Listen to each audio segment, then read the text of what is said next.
He's just a burden now, Heather said. Lucas needs space to grow, not some old man moping around all day. I wasn't supposed to hear that, but I did. My daughter Heather said it like I wasn't even human, just a faded couch, something to be quietly removed. She was talking to her husband, Evan, while packing for their business trip to San Diego. What they didn't know was that I was standing in the hallway, holding a cup of tea that had suddenly gone cold in my hand. We sell the house, put him in assisted living, and boom, we've got enough for the down payment, Evan added. Heather didn't disagree. I didn't say a word, but I felt something inside me shift.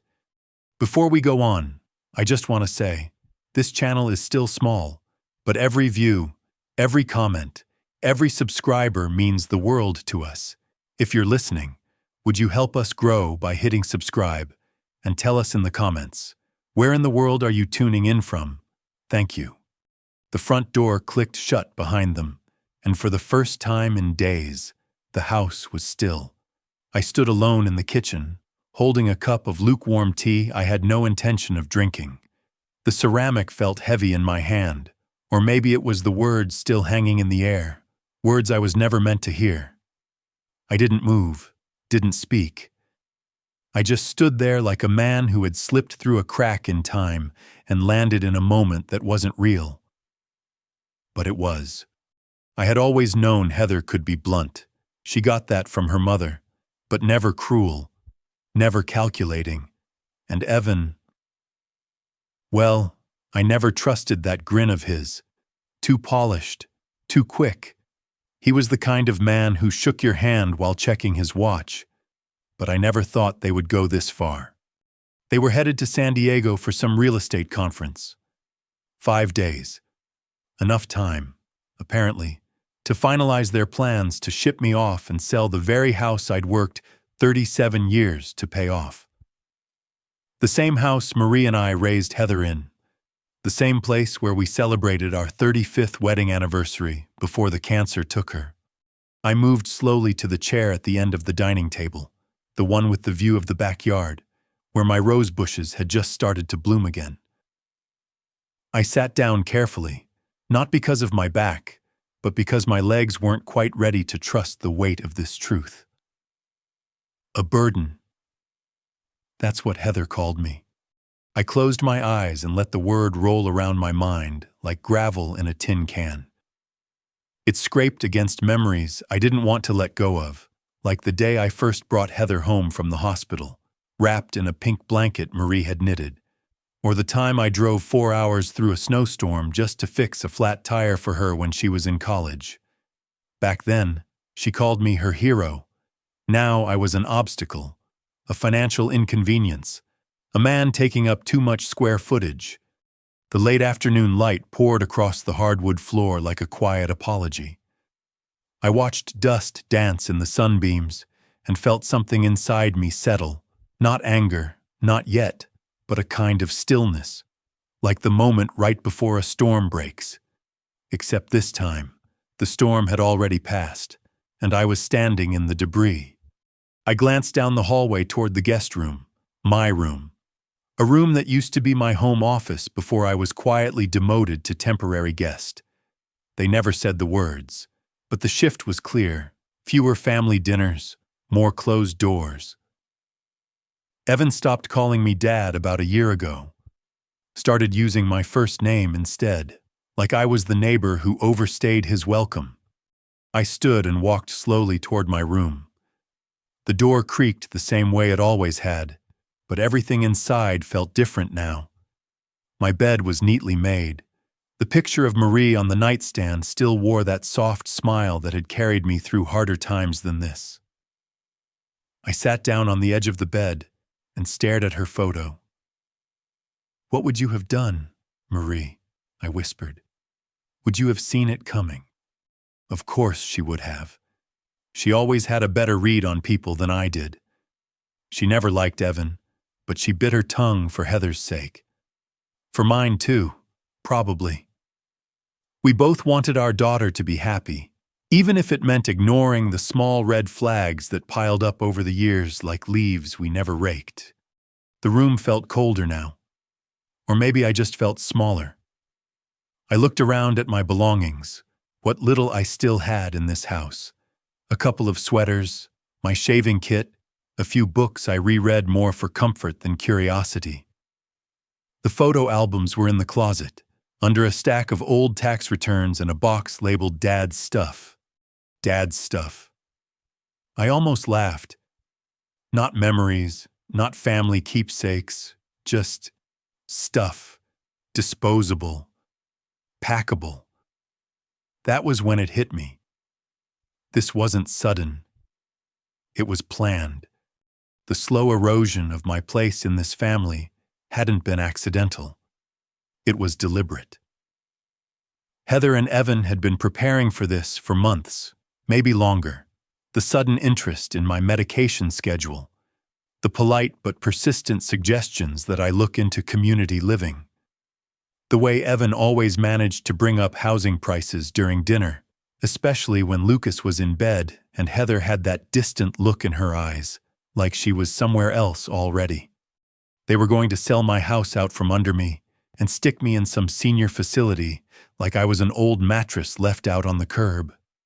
And they weren't even going to tell me until the papers were signed.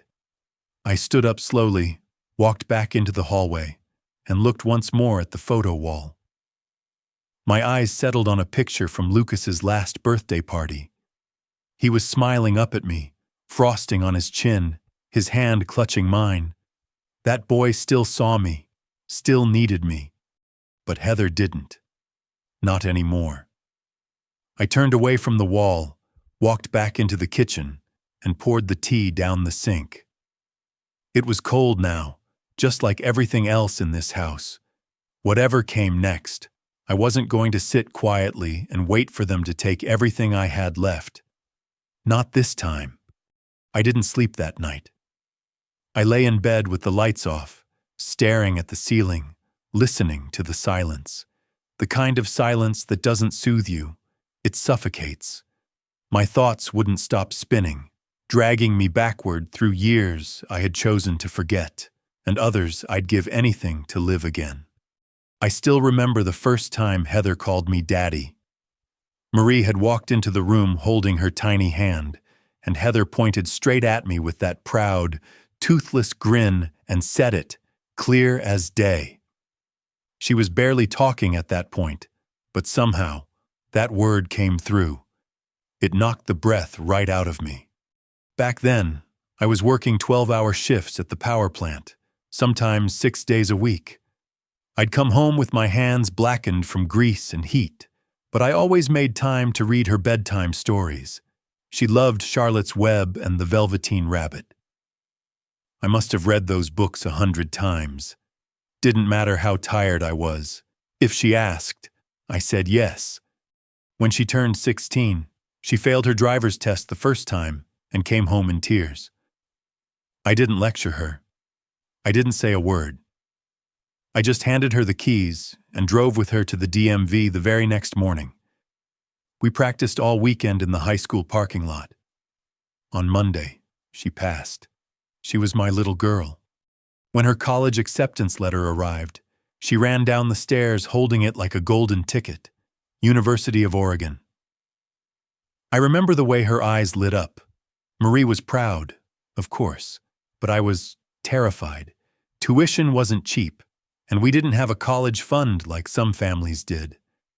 I cashed out my emergency savings and took on extra shifts. Marie picked up weekend hours at the pharmacy. We never told Heather the full story. We didn't want her to carry that burden. She had dreams, and we had her back. When Marie got sick, Heather moved back home for a while. She was working remotely by then, helping take care of her mother. I saw flashes of the little girl I raised, tender, patient, loyal. She was the one who brushed Marie's hair when chemo took it all away. She was the one who learned how to adjust the pillows when Marie could no longer sleep flat. But after the funeral, something shifted. At first, I thought it was grief. We all carry it differently. I tried to give her space. Evan wasn't around much during that time. Business travel, he said.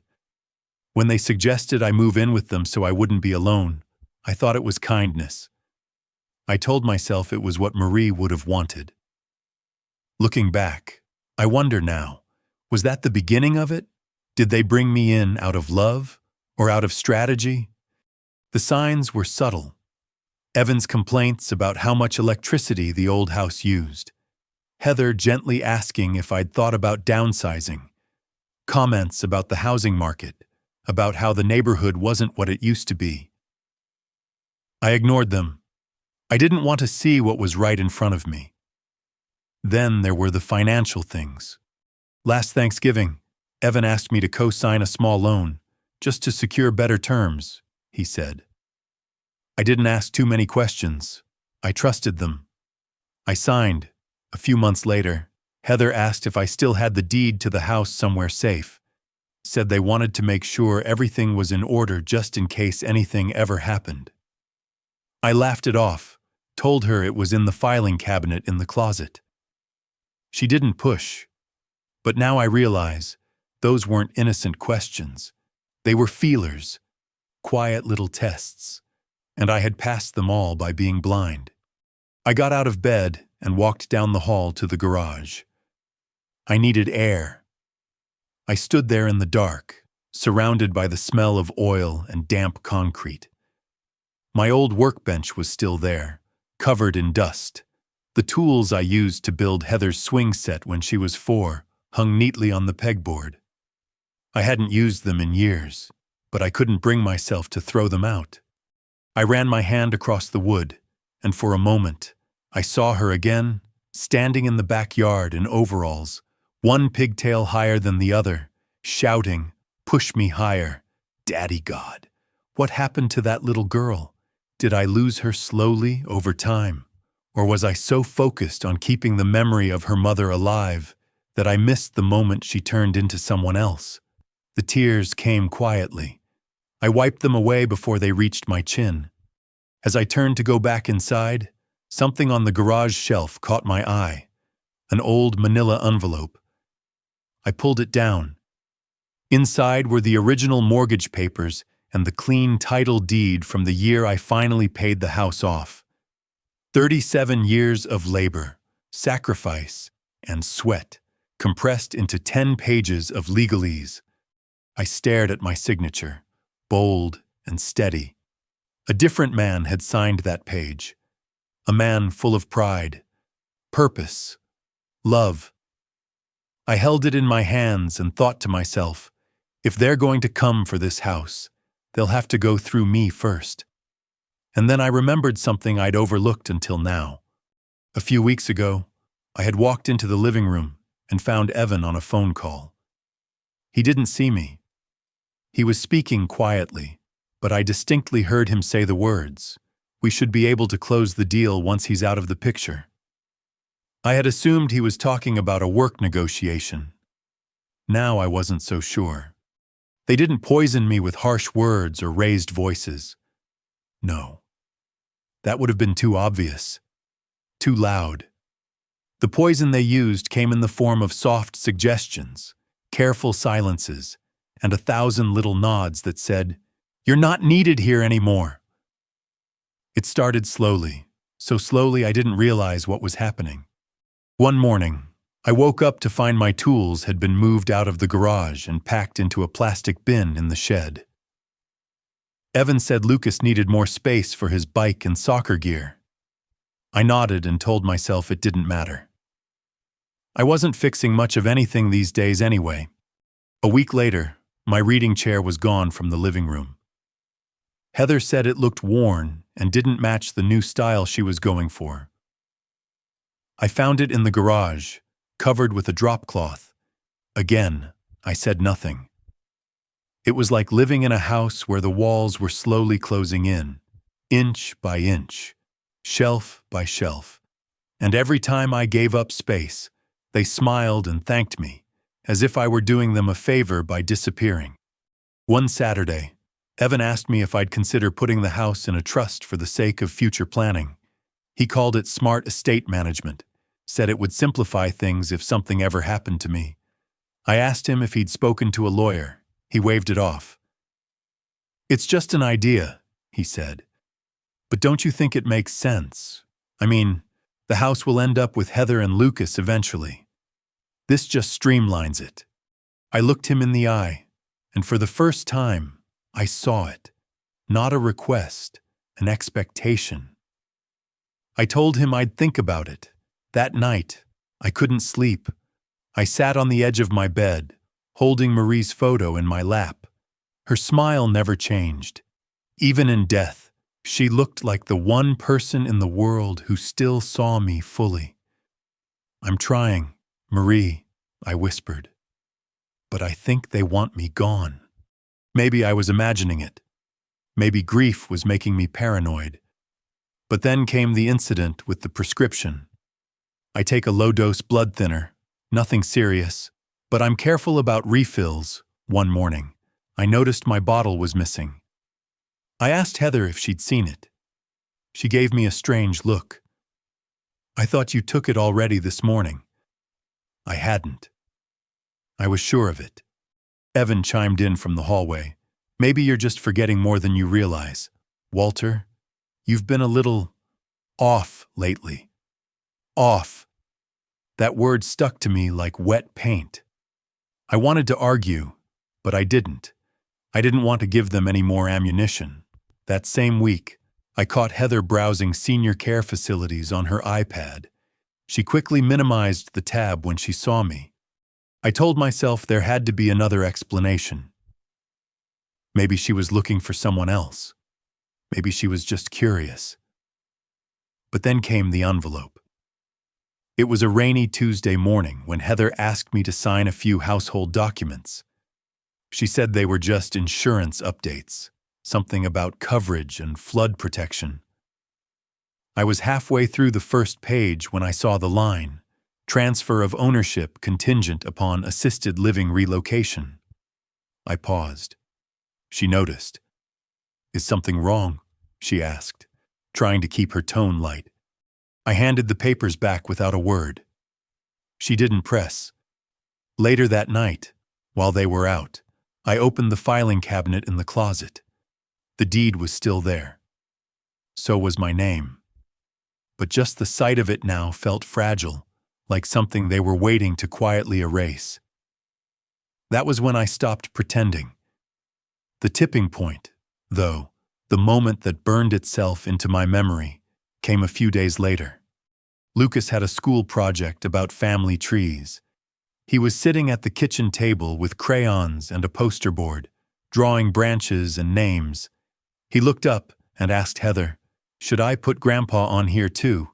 She smiled, soft but firm. "Maybe just focus on Mommy and Daddy's side for now, sweetheart." He looked confused. "But he's family." Heather glanced at me, then looked away. "Just trust me, okay?" I didn't say a word. I stood up, walked into the hallway, and shut the door behind me.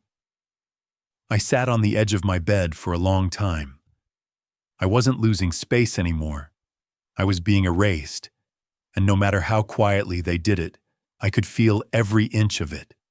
Saturday morning started like any other, quiet, still, with the faint sound of lawnmowers in the neighborhood and birds chattering in the hedges out back. I was standing at the sink, rinsing out my coffee cup, when I heard Evan's voice from the hallway. "Just sign it before we leave. We'll tell him when we get back." He wasn't whispering. Heather's response was quieter, but I still caught it. "Are you sure he won't find out? I mean, what if he sees the emails?" "He won't," Evan replied, flat. "He still prints Google Maps directions. Trust me." I didn't move. I kept my hand under the faucet, letting the water run over my skin until it turned cold. When I finally turned it off, I dried the cup, set it in the dish rack, and walked out of the kitchen like nothing happened. They were in the living room, standing over a manila folder spread across the coffee table. Heather saw me first. Her eyes widened slightly, and she quickly moved to close the folder. Evan smiled that rehearsed smile of his. "Hey, Walter. Big day for us, heading to San Diego for that investor meeting. Heather's boss is really counting on her." I nodded. Safe travels. They both looked relieved when I didn't ask any questions. An hour later, they wheeled their suitcases out to the car. Heather gave me a hug that felt like a handshake. Evan gave me nothing. Just a glance and a curt nod. When the car disappeared down the street, I walked back inside and sat in my room for a long while, staring at the blank space above my dresser. There used to be a framed photo of Marie there, taken the summer we celebrated our 35th anniversary in Monterey. I'd taken it down last year when Lucas threw a ball and cracked the glass. I never got around to replacing it. Maybe I should have. Maybe if her face had still been there, I would have remembered what strength looked like. I opened the drawer and pulled out the small black folder where I kept all the important papers: passport, social security card, insurance. I added the mortgage deed to the top and closed the drawer with care, like placing a final piece into a puzzle I'd been building in secret. I still wasn't entirely sure what they were planning, but I had seen enough to know one thing. It was real. They wanted me out. Not just out of the house, but out of their lives. Clean, simple, without confrontation, a gentle push into the background. After lunch, I sat out back in the garden. The rose bushes were blooming early this year. Marie would have said it meant an early summer. I pruned one of the white roses with my clippers, taking my time. Every snip felt meditative, necessary. And then I saw it. An envelope wedged inside the mailbox by the gate, partially sticking out, probably delivered after they left. I walked down the driveway, pulled it out, and recognized the return address immediately: Heritage Hills Senior Living Center. I hadn't requested anything from them. I opened it right there by the mailbox. Inside was a welcome package: floor plans, pricing, a pre-filled application with my name, date of birth, medical info, even emergency contacts, all in Heather's handwriting. There was a sticky note on top with a message that hit harder than anything I'd heard in weeks. "Dad, I know this is hard, but it's what's best for everyone. Please trust me. Love, Heather." My knees didn't buckle, but my breath did. I stood there for a full minute, the wind picking up, rattling the edges of the packet like laughter I couldn't silence. She had filled out my life like a form, reduced me to a resident ID number and a unit with shared bathroom access. No conversation, no respect, no choice. That night, I didn't eat dinner. I just sat at the table, staring at the folder, the roses outside now quiet under the dusk. I went to my room, opened the top drawer, and took out Marie's photo, the one I never reframed. I cleaned off the cracked glass with a cloth and set it on the windowsill where the moonlight could reach her face. I whispered, "You were right about him. About her, too." For the first time in years, I felt old, not tired, not sick. Old. Like something they had already started writing out of the picture. But I wasn't going to let them finish that sentence. Not yet. By Sunday morning, the air in the house felt different. Not colder, emptier. Heather and Evan were gone. Lucas was staying with Evan's parents for the week. That left only me and the sound of my own breath moving through the silence. It should have felt lonely. But strangely, it didn't. For the first time in months, maybe years, I could think clearly. No background noise, no subtle jabs over breakfast, no tension crackling like static between rooms. Just stillness. I poured myself a cup of black coffee, sat by the kitchen window, and watched the street as the neighborhood slowly came to life. Joggers passed by, sprinklers switched on across manicured lawns. I looked at my rose bushes, pruned and ready. Everything was in order, except me. I opened the folder from Heritage Hills again, just to stare at it one last time. My name, my date of birth, my life, reduced to a pre-filled form. I folded the papers, slid them back into the envelope, and placed it in the trash. Then I went to the coat closet. I hadn't worn my blazer in a while. The dark blue one Marie always said made me look like a gentleman. Inside the inner pocket, right where I left it, was an old business card. James Holloway, attorney at law. We'd served on the same community board 15 years ago. He helped me rewrite our will after Marie got her diagnosis. Solid man. Never rushed a sentence. Always listened. I dialed the number. He picked up on the third ring. James Holloway speaking. It's Walter Grayson. There was a pause. Walter. I didn't expect to hear from you. Everything all right? I smiled faintly. That depends on how you define all right. I need to make a few changes, quietly. He didn't ask for details. That was why I trusted him. We agreed to meet Monday morning. I'd bring all the documents, deed, insurance, financials. He'd handle the rest. After hanging up, I opened my laptop for the first time in weeks. Evan always said I should just use my phone like everyone else, but I preferred a keyboard. Less noise, less distraction. I typed in one word, Realtor. It took me 2 calls to find someone willing to meet that same afternoon. Her name was Diana Ellis. Mid-40s, sharp voice, knew the local market like the back of her hand. When I told her I wanted to sell quickly and quietly, she didn't blink. No yard signs, no open houses, I said. She nodded. Private listings only, off-market inquiries, discreet as you need it to be. That's what I needed. Someone who wouldn't ask why a 72-year-old man wanted to sell his home in under a week without telling his family. That afternoon, I took Diana through the house.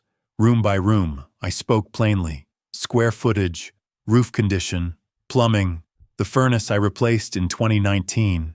When we reached the garden, she paused. These roses, she said, they're beautiful. They were my wife's, I replied. She passed a few years ago. I just try to keep them blooming. She didn't say sorry. She just nodded once, respectfully, and moved on to the square footage of the lot. By the time she left, I had signed a seller's agreement. She said we could expect private offers within 48 hours. I wasn't scared. I wasn't even angry. I was calm. Like a man who just watched the fire burn through the forest and finally decided to rebuild, not on the ashes, but somewhere entirely new. I spent the rest of the evening going through drawers and cabinets. I packed only what I needed, my clothes, a few tools, Marie's photos, the Bible she gave me when we got married. I left the rest, appliances, furniture, decorations. Heather would assume it was all still hers anyway. I pulled out an old envelope I'd stashed years ago with a few $100s in cash. Emergency money. It had stayed untouched through hospital bills, through layoffs, through home repairs. This was the emergency.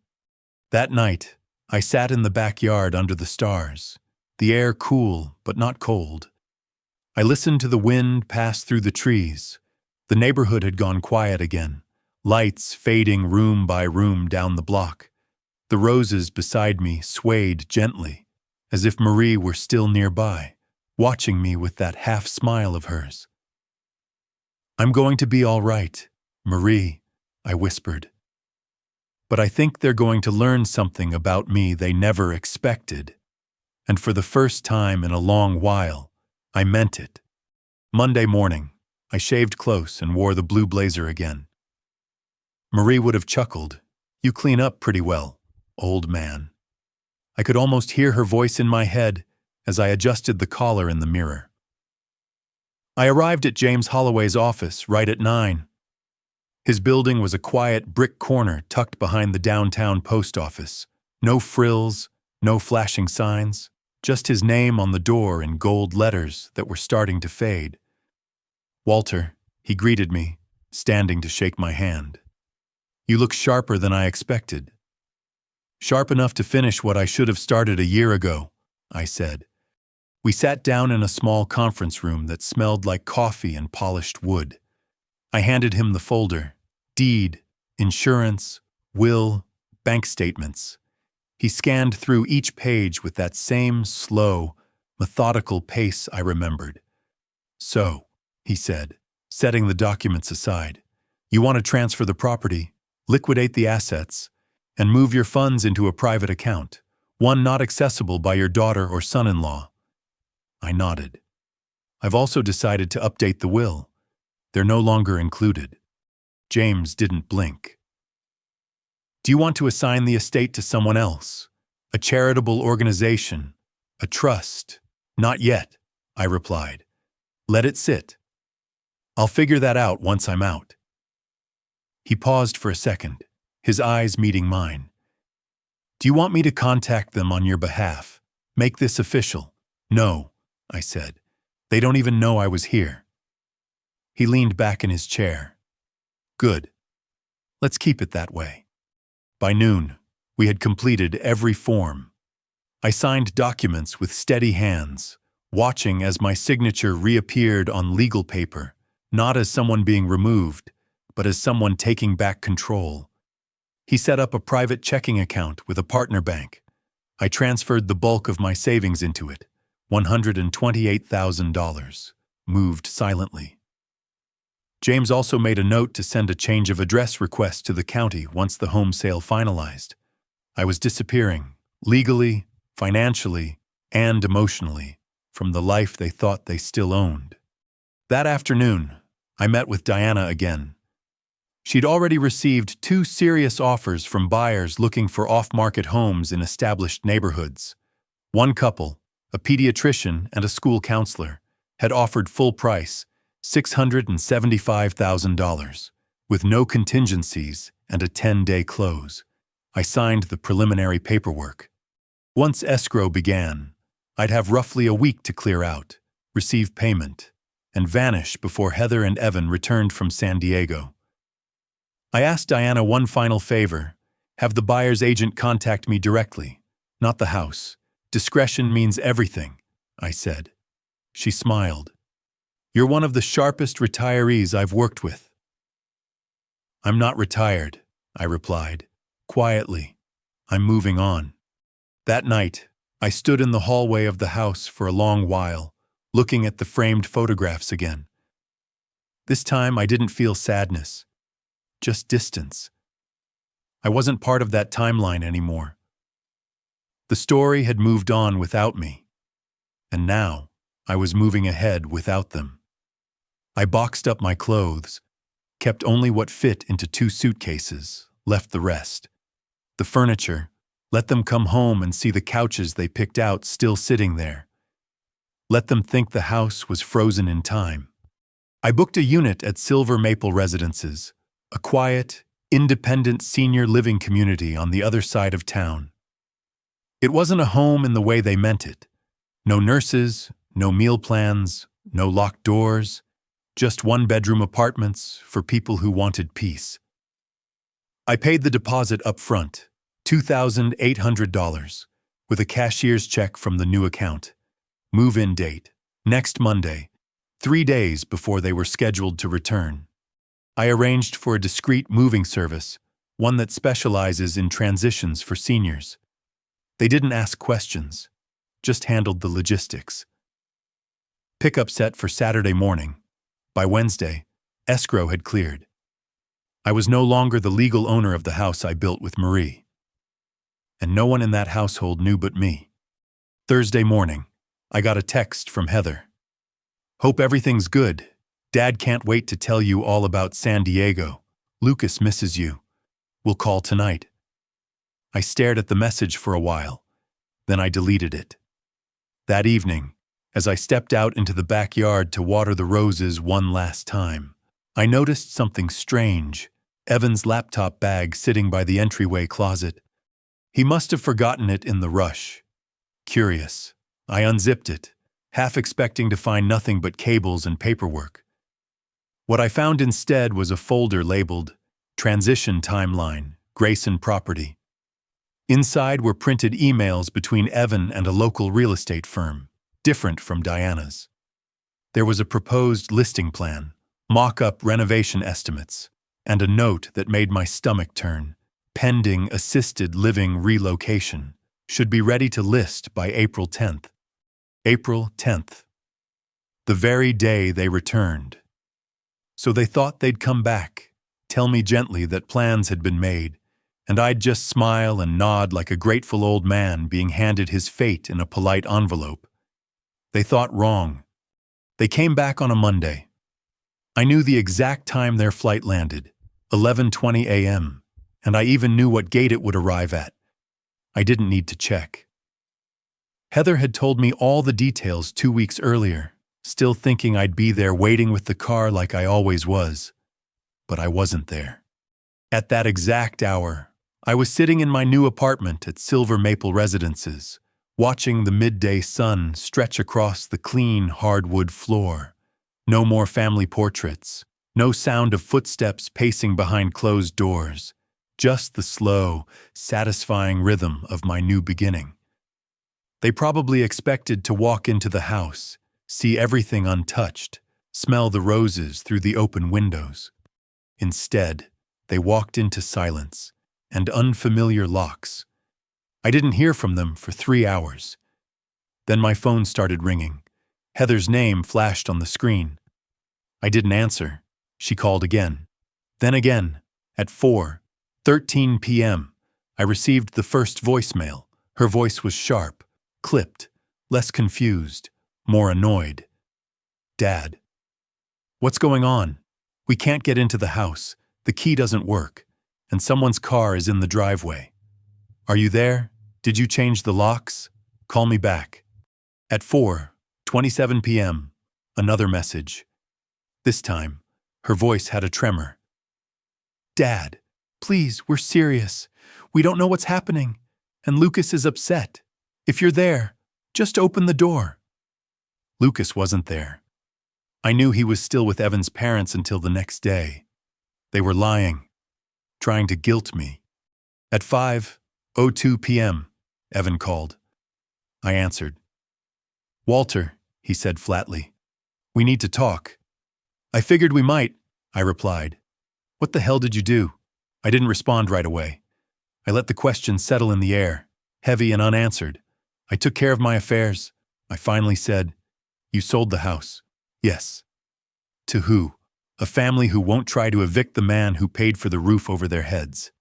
He cursed under his breath. That house was meant for Heather and Lucas. It was going to be our home. No, Evan, I said quietly. It was mine. You just lived there. You had no right. I had every right. I cut in, sharper this time. You assumed I'd just disappear quietly. You made plans. You put my name on documents I never saw. You filled out assisted living applications behind my back. And you were going to tell me about it over brunch, I suppose. He didn't answer. Let me make this clear, I continued. You don't get to build your future with my foundation, not anymore. The line went dead. An hour later, Heather called again. This time, her voice was different, tight, on the edge of tears. Dad, please, I don't understand. Why would you do this? That question hung in the room long after I put the phone down. By nightfall, I knew they had called James Holloway. He told me the next day that Evan had tried to pressure him for details about the sale, suggesting I'd been coerced, or that I wasn't mentally sound. James laughed in his face. He's sharper than you, son. Don't mistake quiet for weak.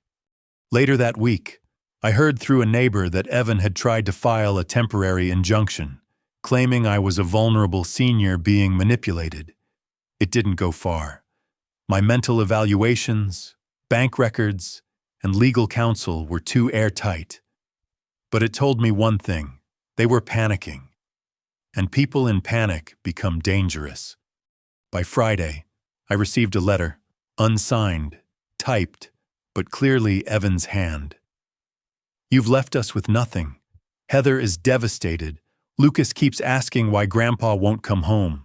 We needed that house. We needed stability. If this is your idea of a lesson, congratulations. We're broken. I read the letter twice. Then I folded it neatly and placed it in the back of my drawer, next to Marie's photograph. The next morning, I went for a walk around the neighborhood. Silver Maple was nothing fancy, but it was quiet, clean. People nodded politely. A few even waved. It wasn't home yet, but it would be. That afternoon, James called.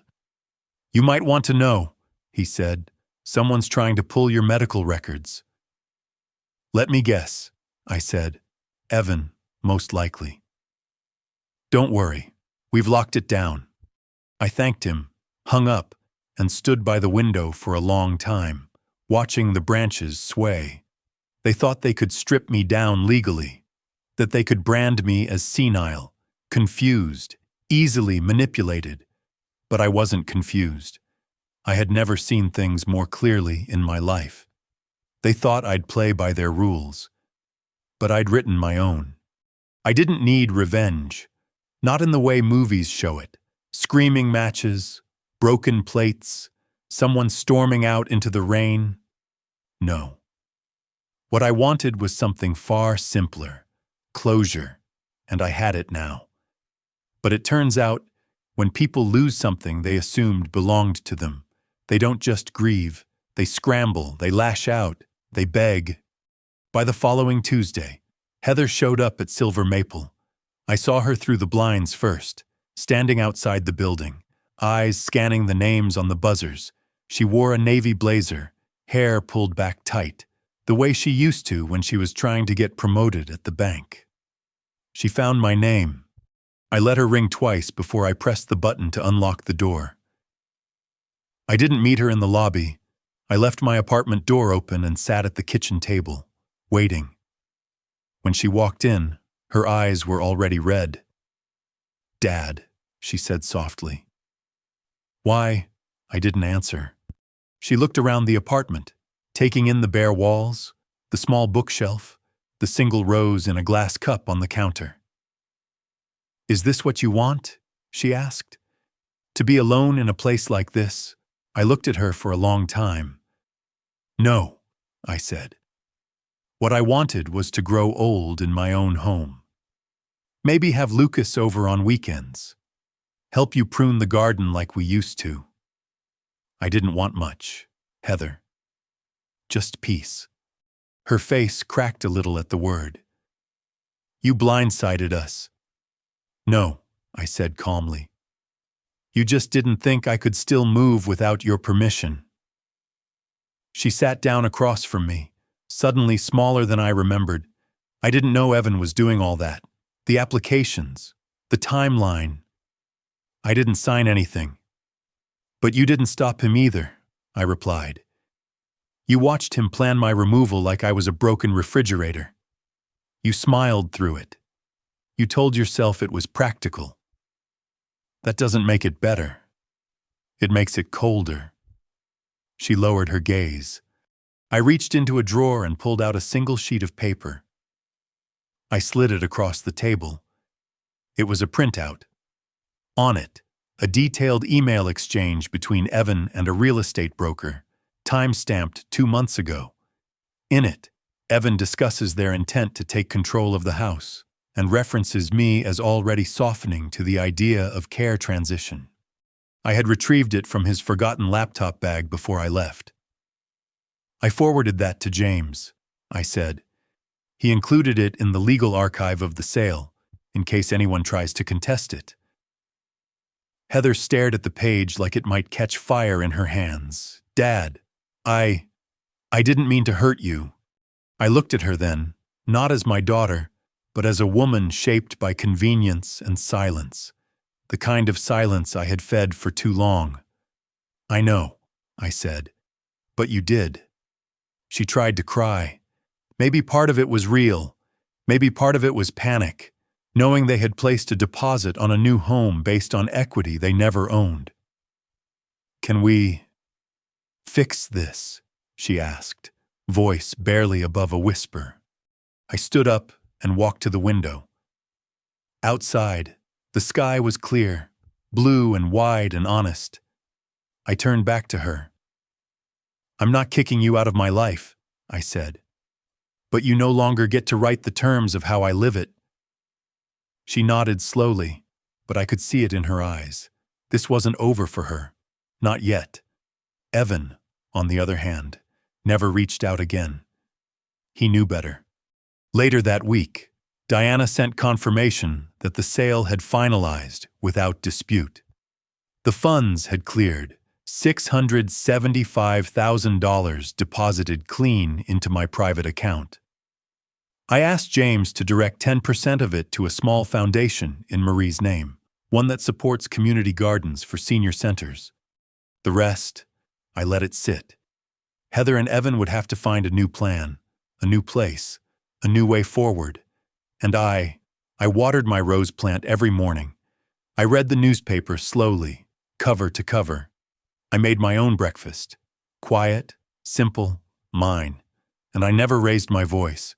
Not once. But they heard me loud and clear.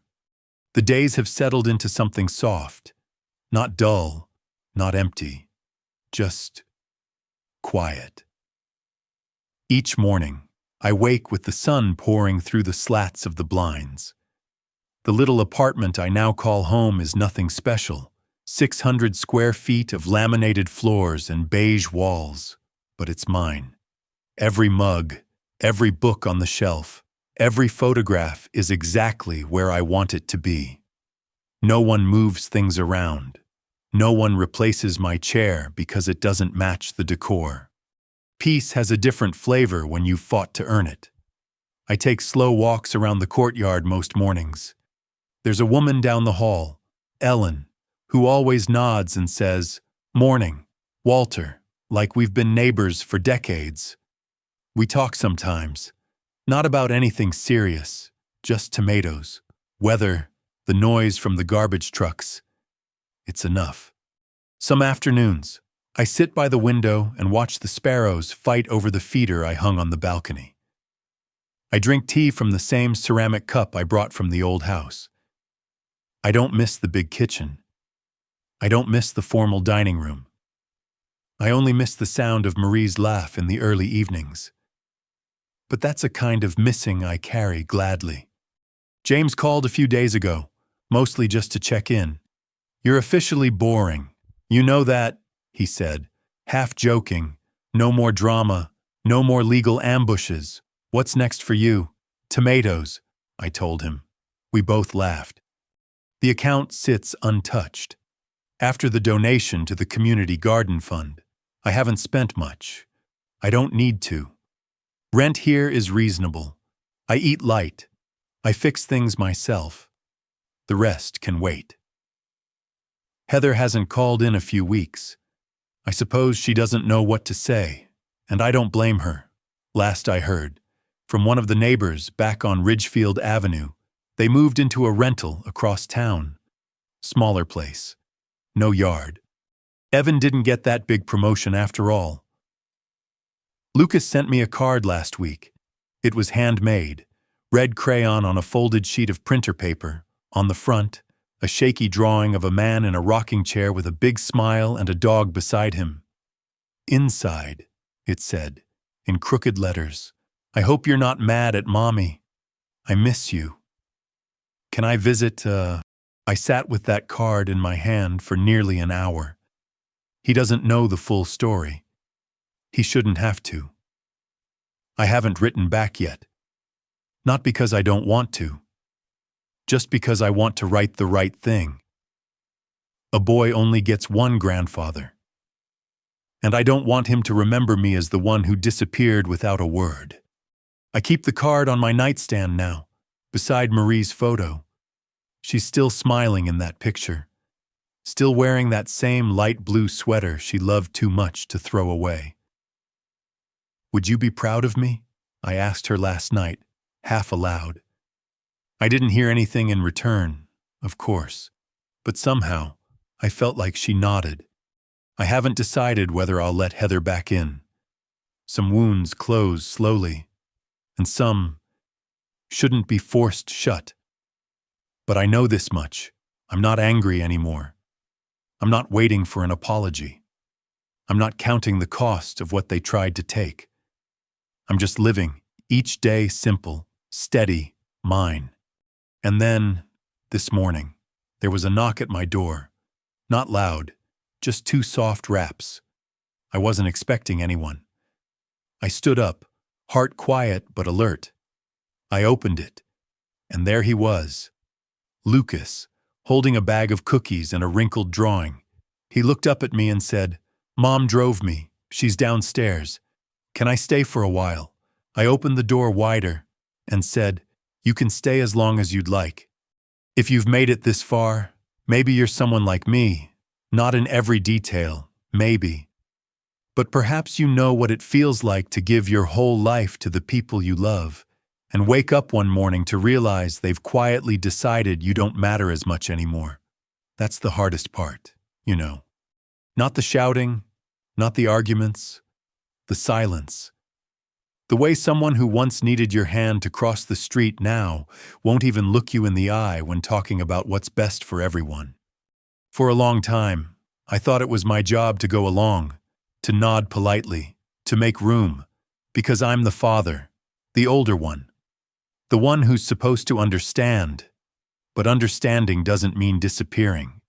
I've spent most of my life making sure others had what they needed. I'm not ashamed of that. I loved it. I still do. But I learned something this past year, something I wish someone had told me sooner. There comes a point when continuing to give doesn't make you generous. It makes you invisible. You start saying yes to things that chip away at your dignity. You smile through being sidelined, mocked, managed. You convince yourself that quietness is strength, that patience is peace. But let me tell you something. There is no peace in being erased. You deserve to be seen, to be asked, to be respected, not because of what you can still provide, or how long you can hold your tongue, but because you have lived, loved, and earned your place. I didn't strike back because I was angry. I made my move because I finally understood something I'd forgotten. I am not the guest in my own story. I've paid my dues. I've built homes, not just with bricks and mortgages, but with love, sweat, and second chances. I've buried a wife. I've raised a daughter. I've made mistakes, sure, but I've never turned my back on family, until family turned their backs on me. I didn't sell that house out of spite.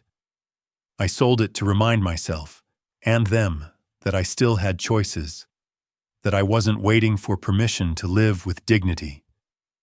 Some people won't understand that, and that's all right. You don't live your life to be understood by everyone.